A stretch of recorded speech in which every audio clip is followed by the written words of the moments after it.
I think it stopped. It stopped. It was raining. It's been raining for days. It's like this low pressure system off the coast here. And I think the fishing is really, the bite has slowed down. I think because of the low pressure system. I think the fish don't like to bite. Some people think there's too much bait running in the surf right now, and so the fish have their, it's possible, you know, they have too much to eat. Maybe that's possible, but I think this low pressure system is definitely slowed. And this is the point.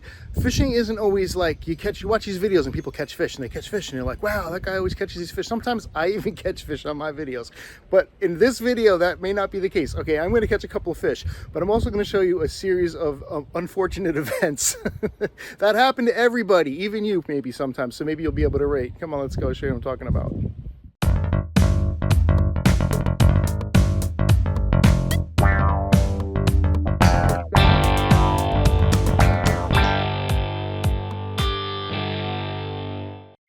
All right, we're going to start this video by just going down to the point. I don't fish the point a lot, and a lot of people do ask me about it, so I thought I'd give it a whirl, try it out, and show people where it was. So you're thinking, where is the point? Well, let's pull up the map. All right, this is a map of Oak Island, and if you look all the way to the left, that is the west end of the island, and that is where the point is located. There are two sides. There's a side on the ICW, and there's a side on the ocean. I'm going to zoom in here and show you what I'm talking about, and there's a parking lot right about here, and I basically walked down, and I was fishing about here. Now, I don't know if that's a great spot or not. I was fishing the upcoming tide. It was rising tide. I thought that might help. I do know that the point can get kind of low at low tide. I'm just not really an expert at fishing the point. I haven't fished a lot. So I was having trouble catching bait, so I thought, let me just try. I had a chunk of bluefish. I'm like, let me just throw that out there. And here's my unfortunate event number one. It seemed like maybe the pinfish just kind of ripped it apart. You can see there's hardly nothing there, and it wasn't out there that long. So that didn't work at all. So don't try a chunk of bluefish at the point. Next, I was trying some shrimp. And I was trying it with some fish bites on there, and I had my triple drop rig, and I'm like, okay, let me try some shrimp at the same time. And for some reason, I don't know where all my shrimp went. Another series of unfortunate events. Somehow my shrimp just totally disappeared. I have no idea how that could have possibly happened. So anyway, eventually I got to get some live finger mullet out of the surf. Now I did manage to catch a few fish on the shrimp. So for starters here, we got ourselves a little, what is this, a whiting? I do believe it is. If I don't drop it, I can hold on to it. Yes, a little whiting, not very impressive, 8 inches, throw him back. So then I caught another fish, and again on the shrimp, which I was pretty happy about, but this isn't a disappointment. I don't know what is. I did not catch one of these the whole 2 weeks that the flounder season was open, but here it is, another unfortunate event. Look, it's too small anyway, but the fact that I caught a flounder and I would have to throw him back no matter how big he is can be a little bit disappointing. So I did finally get some finger mullet out of the surf. It's been hit or miss, you know. A couple times the waves have been really choppy, and it's hard to get up there. And as soon as I had it out there, you can see I got a nice big hit right here, and I started reeling it in, and I was like, oh, I got a fish. But you know what? That is what we call a unfortunate event, because it happens a lot that I start reeling it in, and when I get it in, there's nothing there. I'm sure you've had that happen a couple of times. So here's actually what happened. It probably was a bluefish, came up and just took a little bite and then swam away. Or maybe a shark and just bit it. So that's an unfortunate event right there. And again, I'm playing with a net and I get another bite. So I'm like, all right, let's see what this is. Now this feels like a pretty good fish, and I'm reeling it in. Now, I don't know if this is an unfortunate event or not, but this is interesting. Whenever I get a decent sized fish, I tend to walk them down the beach. So I'll start at one end, and then I'll kind of just walk down a little bit, and the fish kind of runs down the beach, and I'm kind of walking down the beach with him. And so here you can see I'm a little bit further away. I'm a lot further away. When I finally got him up on the beach, it turned out to be a little black-nosed shark. Black-nosed shark. Had a little smudge, looks like a smudge across their nose, kind of a flat nose there. And I don't think you can keep them. I can keep Atlantic sharpnose, you can keep bonnethead, you can keep black tips if they're over 54 inches, I believe, but I don't think you can keep a black-nosed shark. So he's going back in the water, and that pretty much summed up my adventures at the point. A little bit unfortunate there to not really bring anything home to eat for dinner, but I am going to give it another whirl and go, oh, this is great. Yeah, look, the water knocked over my my camera and everything. That was an unfortunate event. I did not move that camera. That was the wave. All right, the next day I went out, and this is an unfortunate event. Look at, you see what's missing? Do you see what's missing? The line is missing. Yes, a fish picked up my bait, and he ran, and he ran, and he ran, and he ran. And when he got to the end of my line, he kept running. So I was spooled. So I had to take a trip over to Dutchman's Creek. Got Kim with me. And, I can't just go into Dutchman's Creek and be like, hey, can you put some line on? I got to buy some stuff first. So I got some, I lost the rig as well, the hook, line, and sinker. I took the hook, line, and sinker. So I grabbed myself some new floats here. I'm going to make myself another one of those float rigs. I'll put a link on top right here to the video where I made the float rig last time, so you can see exactly what I'm using when I go out and lose all my line.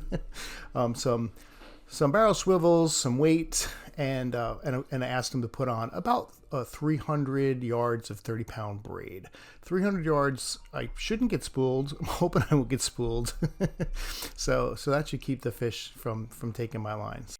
So then I decided to meet up with a friend, and we went to Sellers Street, which is actually the other end of the island. It's the eastern end of Oak Island, down by Keziah, and Sellers is down there. And we did some fishing. He caught this whiting. Now, there's a difference between a Gulf whiting, a northern whiting, and a southern whiting. And I believe this is a northern whiting. I believe the northern whitings have stripes on them. But they're all part of the whiting family. Then I caught this fish, and this might be a first for me. It's like a trout, but it's not a spotted trout. It's a weak fish.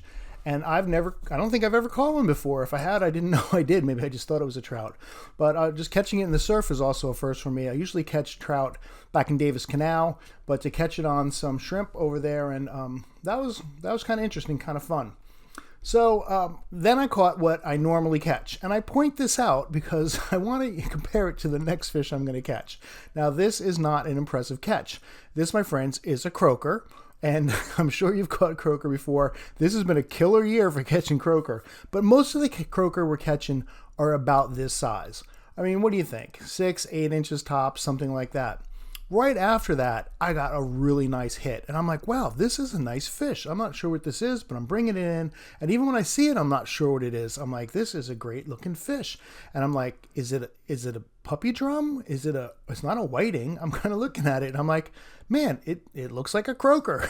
Well, I think it is a croaker. It is, and I've caught a couple of big croaker, but this is probably one of the biggest one. This is a citation croaker. Look at the size of this thing. I'm going to measure it here, but I'm sure it's about 12 inches. And it wasn't just 12 inches long. It was a fatty. It was like almost 3.5 inches fat. So for a croaker, I'm just not used to them being that fat. Look at that big old belly on him. So that was my citation croaker. And I probably could have kept him, and he probably would have made a good meal, but I decided to let him go. A croaker that big deserves to keep swimming. So he got to go back in the water. But there's a nice looking, I'm guessing it's a croaker. Who's going to argue with me? It looks like one, right? He goes back in the water. And that was a good session right there at Sellers Street. My last location to fish is about 50, I think it was 54th Street. And that boat right there, it doesn't look that close in this video, but I'm telling you, I could have hit that boat with a cast. My lines are out there. Boats that close are crazy. They got to be surprised they don't get my line wrapped around them. I got a couple of hits, and I got this hit, and I love to watch the rod just bend over like that and think I got myself a nice big fish on here. And I always get excited because you're thinking, what is this? It's a big Spanish mackerel, or maybe it's a big red drum, maybe it's, and it gave a great fight. And when I got it in, I was not disappointed in the size of the fish, but the species, not so great. Ladyfish. So ladyfish, they're fun. They fight like little tarpons. They jump out of the water. And this is a good size one right here.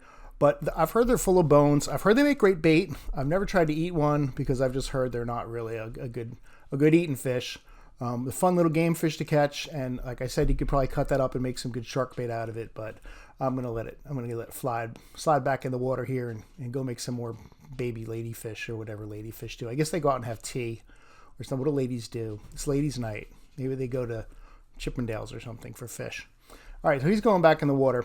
Now, here's where things start to take a turn. I was out in the water, and I was just actually trying to film the bait. And I look back on shore, and I see my rod starting to bend. And I start running for it, and at that moment right there, see how I dipped down, the camera dipped down?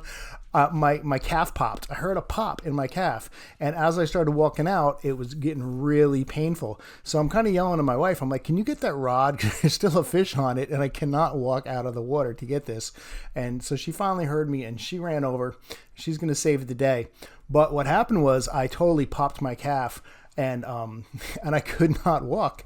And it got worse, progressively worse as the day went on, which kind of put the damper on the rest of the fishing trips for the week. So guy came over and he's talking to me. My wife's reeling in the fish. I'm standing there in total pain. But hey, a good day of fishing is still a good day of fishing, right? So she's going to bring in a nice bluefish right here, and we're going to smoke it on the grill and have some smoked fish dip. All right, get out there and go fishing, people. There's a lot of fish in the surf, and it's a good time of year to go. That's about it for this week. We'll talk to you next time.